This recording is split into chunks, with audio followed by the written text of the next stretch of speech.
Have you noticed that the hero and the villain usually have the same origin story?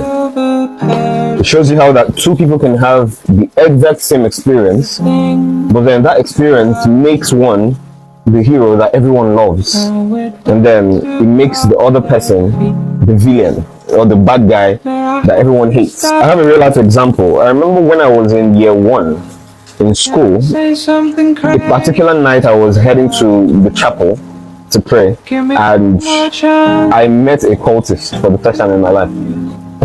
And he said I should give him money. That if I don't give him money, he will corner me to some boys, and what they will do to me this night, I'll never forget it in my life. That's if I come out alive.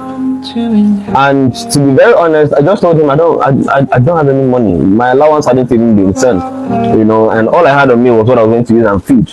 And there's no way I can give that.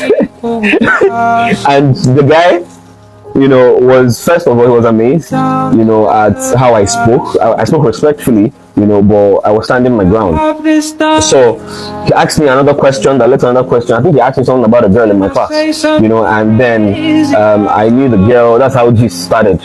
And ultimately, we became friends that night, and we started talking. So we just sat down in one corner, and he asked me the course I was studying. I told him law. He asked me what I want to do in my life, and I told him that I had plans to start a business in a couple months. I want to be importing caps and shoes, from China to sell in school. And this guy was looking at me with so much amazement, and I was like, bro, you're so young. How did you become like this? And I told him how that the previous year I had lost my dad, and that's when I determined that I was going to live my life fully.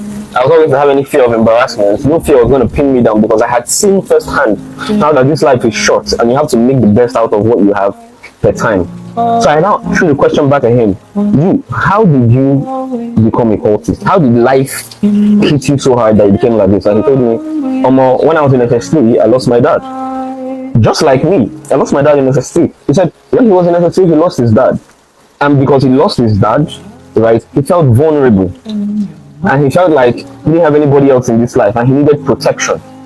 And that was how he got introduced into that life. Contrary to what many people would think, these guys are not monsters. Now this is where the game is. You're going to have certain experiences that will try to rob you of your innocence. All of us come into this world young, innocent. You see life a certain way, full of brightness and colors, until one event happens in your life, that kind of scars you, that shows you how cruel the world can be. When that happens, you have a decision to make. If nobody has told you, I'm telling you now, life is not yo-yo. Bad things will happen. That's why you see two kind of business leaders. One that will do anything, even illegal, to ensure that he's at the top of his game, and one that would never even do anything illegal, but wants to give his best to ensure he's at the top of his game. Usually they had the same experience where they were probably bullied in a business deal, and one decided, I'm going to learn and master this game more than anybody else, and nobody will beat me, right? Even by any means necessary. And the other one is saying, I don't want anybody else to go through this kind of thing that I went through.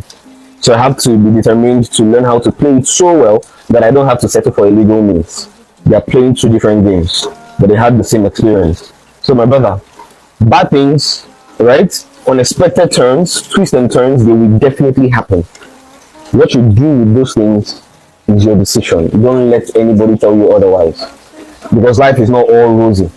When things that will trick you and want to rob you of your innocence happen, remember this, that you have a decision to make.